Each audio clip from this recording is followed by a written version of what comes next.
A gente não tem governador hoje porque quem ganhou a eleição para comandar no estado arquitetou esse plano. Não é culpa da população.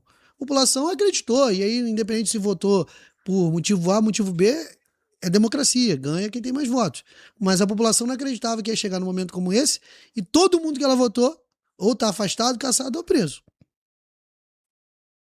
Conseguiu entender mais ou menos? Não, entendi.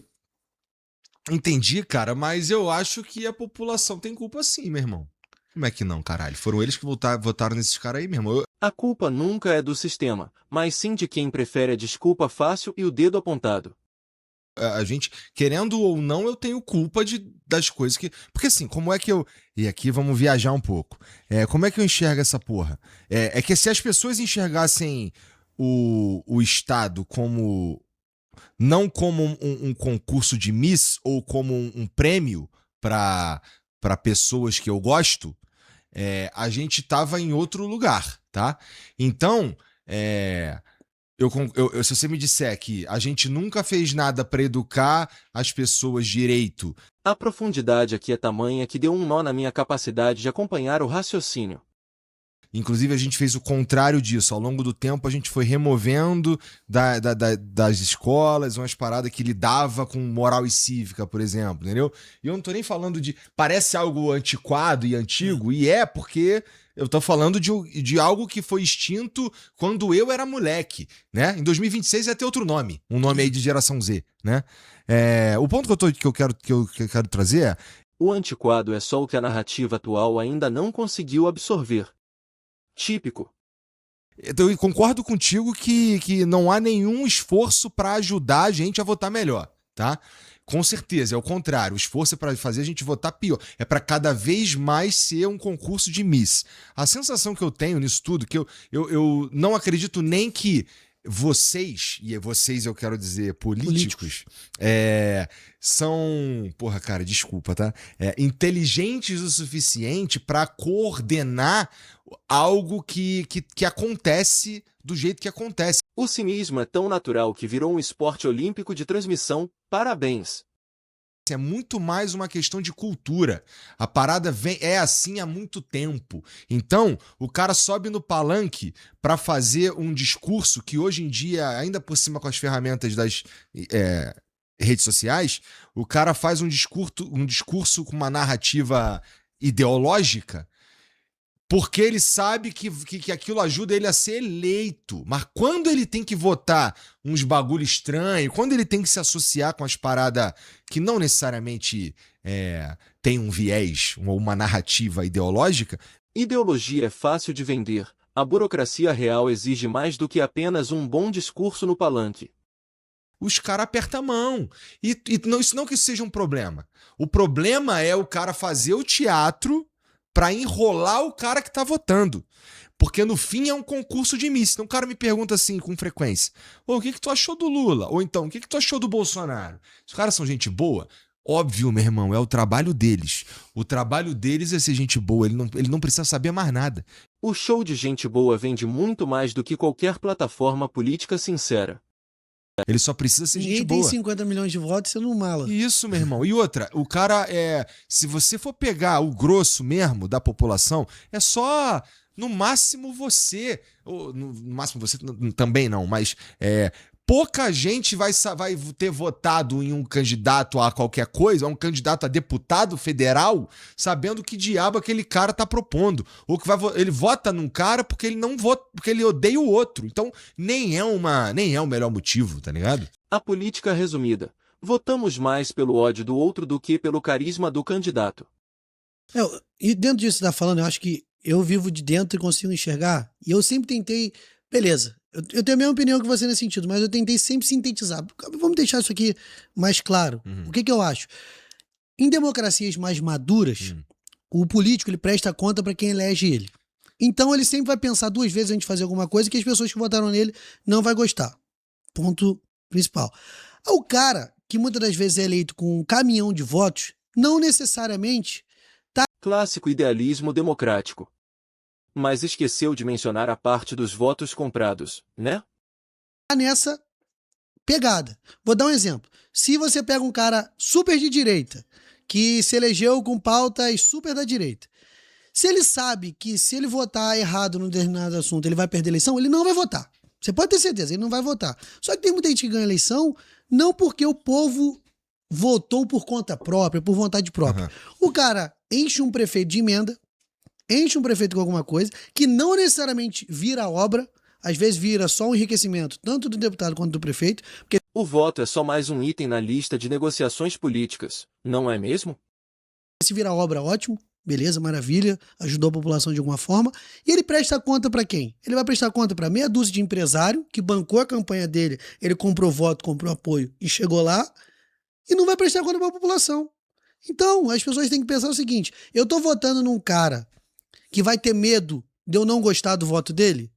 Ou eu tô votando num cara que vai bater continência pro Vorcaro, que vai bater continência por, sei lá, outro... Prestar continência para esses O voto é mercadoria e o povo? Ele só presta contas para quem bancou a campanha, claro. caras. Tu serviu? Não senão tu sei. saberia. Desculpa os militares aí, a galera vai cair em cima de mim, mas esses caras, eles se elegem prestando continência para essa turma. Perfeito. Então você vai numa democracia mais madura, o cara é cobrado por cada posicionamento dele. Você vai na Dinamarca, o cara perdeu a eleição porque tinha uma compra de um negocinho. Continência e escândalos. O verdadeiro currículo da política brasileira. Que tinha compra de um negocinho no cartão do cara. Aqui no Brasil, meu irmão, o cara faz, acontece, deita e rola e ganha eleição. Então, o que é o recado que dá para todos os outros políticos? Não vale a pena ser 100% correto. Você só um pouquinho, mas aqui eu vou escapar, aqui eu vou desviar, porque a população tem memória curta. Eu escuto muito isso. Perfeito. Cara, não se preocupa com isso, não. 15 dias o povo esquece, pode ir. Vai, aquela tentação, já vi. Deixa eu abrir um parênteses rapidinho aqui, João. Porque você que está falando é um troço. O Brasil não precisa de políticos, precisa de memória longa. O show continua. Que eu tava pensando hoje. Hoje, teve uma galera aí que deu ruim pra eles. Inclusive, teve o MC Rian, o Pose e o cara da Choquei. Então, o cara da Choquei, inclusive, veio aqui. E aí, toda vez que os caras vão colocar esse maluco se fudeu, é a foto dele e ele aqui. Tá? Mas, quer dizer, também tem uma foto do Lula dando um beijo na testa dele. Tá ligado? Eu fico pensando, porque repercute isso, né? O que o Flávio Bolsonaro vai postar sobre esse caso? É uma foto do Lula beijando o cara, né? A arte de fazer o escândalo ser mais relevante que qualquer ideia real. Meu irmão, eu fico pensando, pô, se eu fosse dar um conselho pro Lula, por exemplo, por que tu fica beijando os caras? Por que tu se associa tão facilmente com esses caras? Aí eu fiquei pensando que ele me responderia, e eu acho que os caras esquecem, meu irmão. Então, nesse caso de foto, eu falo que é um negócio meio covarde com político. Por quê, cara? Eu que não sou um terço, ou sei lá, 1/100º desses caras, já converso com um monte de gente, falo com um monte de gente. Não é conversar, eu tô falando pega o cara que se dá um beijinho na testa. Conversar, tirar uma foto, irmão, eu também tiro, a gente né? acaba tendo... Cara, o político, ele não tem que só que tratar bem, tem que ser simpático. As pessoas exigem isso um pouco da gente. Pô, o cara foi meio sem sal comigo, sabe? Tem essa coisa. Então a gente vai no automático, cara. A gente tenta tratar todo mundo da melhor forma possível. E aí depois aparece o cara... Cara, eu, por exemplo... Tu é desse que segura criança na passeata? Não, cara, eu vou segurar, porque eu vou tratar a criança como? Eu vou pegar o dedinho da criança e dar um abraço, pô. E não é forçado, sabe? Tem gente que faz aquilo, você vê que o cara não sabe o que tá fazendo. Mas é que eu gosto, cara. Pô, a criança chega... Tu come um pastel com caldo de cana? Não, isso é pavoroso, né? É uma coisa ridícula. Mas essa coisa, cara, quem gosta de gente... Pô, a pessoa chega e fala assim, porra, Igor, eu te adoro, cara. Pô, tira uma foto comigo aqui, bom maneiro. Pô, tu fica feliz, cara. Tu tem um pico de dopamina ali. João, tu dá um abraço, pega no colo. Tal. Então isso da foto, igual o Luciano Huck, uma época o pessoal pegava muito no pé do Luciano Huck, que ele tinha, toda hora alguém que tinha uma foto com ele se ferrava. Pegava no pé. Fico falando, meu irmão, cara, é o Luciano Huck. Obviamente. Acho que o microfone falhou antes de você terminar a frase, amigo. Repete. Que não quero perdoar qualquer eventual ligação escandalosa. Tanto drama existencial só para dizer tchau. A performance, no mínimo, foi digna de Oscar. Então se ele tem culpa ou se ele não tem culpa não, João. Usando o teu argumento... A lógica que é mais confusa que um manual de instruções em mandarim. Tua lógica que Porra, tu tá andando ali, meu irmão, vai chegar um cara falar comigo, eu vou parecer um babaca? Então tu não quer parecer um babaca nunca. Exatamente. Então, inclusive, precisa se resguardar pra tu não parecer um babaca. Até gente que a gente sabe que é vagabundo, cara. A paranoia social aqui está em um nível absurdo. Relaxem, a vida não acaba se você parecer babaca. Fala assim, pô, aquele cara ali, pô, eu sei mais ou menos aquele cara. Aí o cara chega com um sorrisão no rosto pra você, sei lá, é constrangedor você ser babaca com o cara. Porque o cara vai responder as coisas dele lá, ele tem as coisas dele pra resolver. Mas não sou eu que vou ser babaca cara em público, constranger um cara em público, às vezes eu vou apertar a mão, opa, valeu, meu camarada. Não, total, Abraço. total, não vou total. botar o cara dentro da minha sala, não vou ter uma conversa estranha com o cara. Mas isso é um pouco... Cara, é ruim pra gente. A gente se sente mal várias vezes. É um negócio que muita gente não fala, mas a gente se sente mal, porra. A mensagem é válida, mas a entrega soa como um monólogo de bar depois de muita cerveja.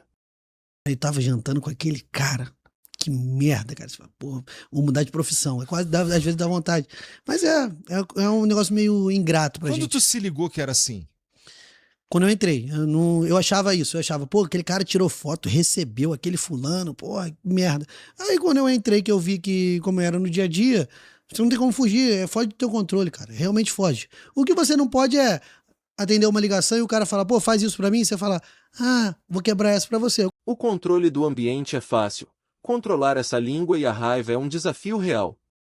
Quando o cara me liga, por exemplo, meu telefone, igual já deve acontecer com você, vira e mexe tem uns loucos que arrumam teu telefone que por aqui alguém sem noção mandou pro outro. Aí o cara me liga e fala, pô, você foi num posto de gasolina do amigo meu, tem como tu aliviar? Meu camarada, essas coisas a gente não alivia pra ninguém. Se ele tiver sofrido uma injustiça pela minha equipe, ele vai ser reparado pela justiça. Se ele tiver cometido uma irregularidade, ele vai ser punido pela irregularidade. E a gente tem o nosso setor jurídico, onde você pode apresentar sua defesa, seu recurso e tudo se você acha que está sendo injustiçado. Entre ameaça legal e problema de celular, qual é o tema principal? Ajuda. Mas quebrar, aliviar, não é comigo. E desligo. Ponto. Acho que a gente tem que ter nossos condutos pelas nossas atitudes e pelo que a gente fala. Se você já tiver isso, já é meio caminho andado pro Brasil, entendeu? Meio caminho andado.